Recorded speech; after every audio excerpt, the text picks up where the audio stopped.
നിങ്ങളെല്ലാവരും നിങ്ങൾ കണ്ടിട്ടില്ല, അപ്പോൾ നിങ്ങൾ കാണും, എന്നിട്ട് നിങ്ങൾ തന്നെ റിവ്യൂ.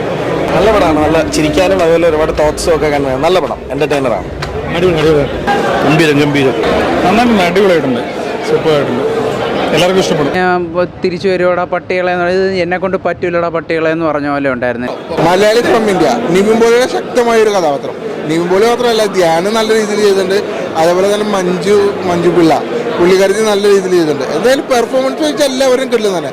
പിന്നെ ഇതിലെ ഫസ്റ്റ് ഹാഫ് എന്ന് പറഞ്ഞാൽ ശരിക്കും ഒരു ഗ്രാമീണം അങ്ങനെ പാർട്ടി, എല്ലാ തരം പാർട്ടീനെയും അതായത് ആക്ഷേപിക്കുന്ന രീതിയിലല്ല, ചെറിയ രീതിയിൽ കളിയാക്കുന്ന രീതിയിലൊക്കെ വന്നിട്ടുണ്ട്. എങ്ങനെ ഉണ്ടായിരുന്നു നിങ്ങളല്ലേ പറയണ്ടേ?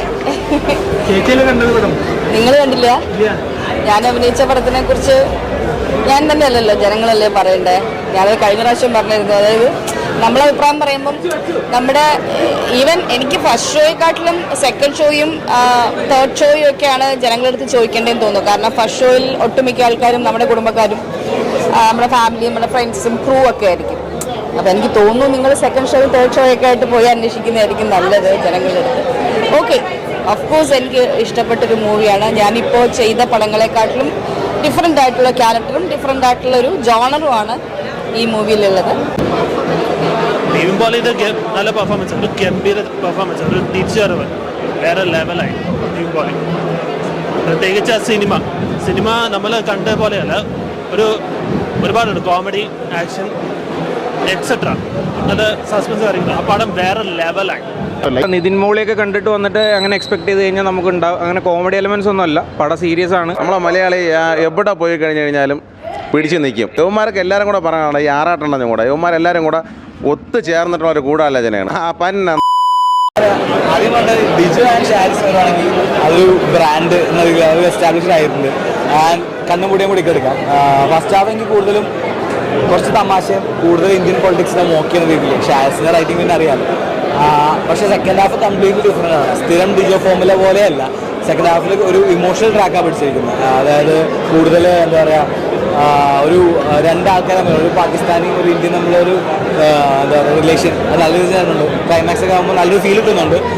കൊള്ളത്തില്ലേട്ടോ, പ്രതീക്ഷ അത്രയൊന്നുമില്ല. പടം എനിക്കൊരു ബിലോവറേജ് എക്സ്പീരിയൻസ് ആയിരുന്നു. ഞാൻ പ്രതീക്ഷിച്ച എന്താണോ അതെനിക്ക് ഒട്ടും ലഭിച്ചില്ല. ഇപ്പോൾ ഒരു ജനഗണമനയാണെങ്കിലും എനിക്ക് സിനിമ കണ്ടു കഴിഞ്ഞപ്പോൾ ഒന്നും തോന്നിയില്ല. അവിടെ സിനിമ കണ്ടുകൊണ്ടിരിക്കുമ്പോൾ ഒരു രോമാഞ്ചം, ഗൂസ്ബംസ് സീൻസ് ഇഷ്ടം പോലെ ഉണ്ടായിരുന്നു. പക്ഷേ ഈ പടമാണെങ്കിൽ പടം ഇറങ്ങി കഴിയുമ്പോഴും പടം കാണുമ്പോഴും എനിക്കൊരു ഇമോഷനും ഫീൽ ചെയ്തില്ല. കോമഡി ആയാലും ഒന്നും തന്നെ വർക്കായിട്ടില്ല.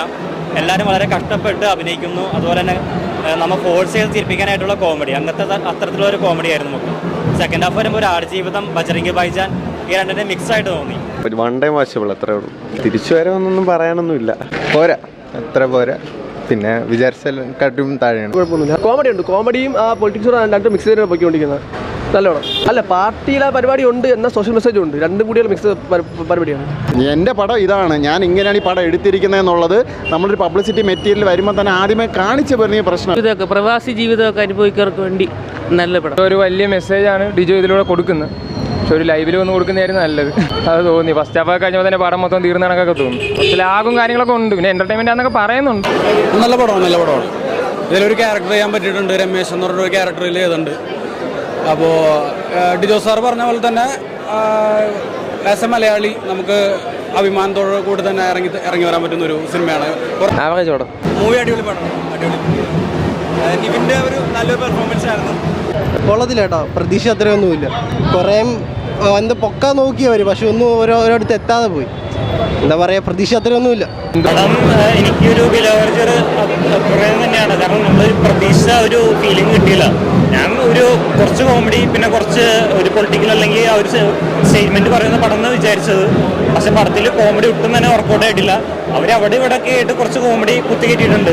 പക്ഷെ അത് തന്നെ ഒട്ടും ചിരിക്കാനോ കുറച്ച് ക്രിഞ്ചൊക്കെ തന്നെയായിരുന്നു. പിന്നെ ഈ സ്റ്റോറി പറയുകയാണെങ്കിൽ ഇപ്പോൾ ഫസ്റ്റ് ഹാഫ് ഒരു സ്റ്റോറി നാട്ടിലെ ഇവൻ്റെ രാഷ്ട്രീയവും കാര്യങ്ങളൊക്കെ കാണിച്ചിട്ട്, പക്ഷെ അത് തന്നെ അവർ ഏതോ പാരലൽ കിടക്കുന്ന സ്റ്റോറിയെല്ലാം ബേസിൽ തോന്നിയത്. പിന്നെ നിവിൻ പോളി നന്നായിട്ട് ചെയ്തിട്ടുണ്ട്. ഫസ്റ്റ് ഹാഫ് ആവറേജ് ആയിരുന്നു, സെക്കൻഡ് ഹാഫ് കണ്ടിരിക്കാം. എല്ലാ തരം ഓഡിയൻസിനും ഇഷ്ടപ്പെട്ടു. നല്ലൊരു ഫീൽ ഗുഡ് മൂവി കേട്ടോ. ഒന്ന് കാണാനെന്ന് വെച്ചാൽ ഇൻ്റർവ്യൂ ഒരു ചെറിയൊരു ലാഗ് തോന്നിയായിരുന്നു. പക്ഷേ ഇൻ്റർവ്യൂ പടം നന്നായിട്ട് ക്ലൈമാക്സ് ഒക്കെ വളരെ നന്നായി എടുത്തിട്ടുണ്ട്. ഒരു നല്ലൊരു ഫീൽ ഗുഡ് മൂവി. ധ്യാനം അടിപൊളിയായിട്ടുണ്ട്. പിന്നെ ഷൈൻ ടോം ഒറ്റ സീനേ ഉള്ളെങ്കിലും പുള്ളി നല്ല ഗൈഡ് നേടിയിട്ടുണ്ട്. ഒറ്റ സീനിൽ ഉള്ളെങ്കിലും പുള്ളി തകർത്തു. നമ്മുടെ ഭരണഘടനയിൽ മതം കയറിയുള്ള ഒരു കുഴപ്പം. അതാണ് അതിൻ്റെ ഒരു തീം എന്ന് പറയുന്നത്. ഒരു ഫീൽ ഗുഡ് മൂവി നന്നായി ചെയ്തിട്ടുണ്ട്. എല്ലാവരും നല്ല പടം, എല്ലാം മസ്റ്റ് വാച്ച് ആണ്. ആവറേജ് ആയിരുന്നു പടം. പിന്നെ വലിയ മെച്ചം എന്ന് പറയാനുള്ള ഇതൊന്നുമില്ല. ജനഗണമനയൊക്കെ പ്രതീക്ഷയാണ് വന്നത്, പക്ഷേ അതൊന്നും അല്ലായിരുന്നു സാധനം. ക്രിഞ്ചായിരുന്നു ബ്രോ. അല്ല, പാർട്ടിയിലെ പരിപാടി ഉണ്ട് എന്ന സോഷ്യൽ മെസ്സേജ് ഉണ്ട്.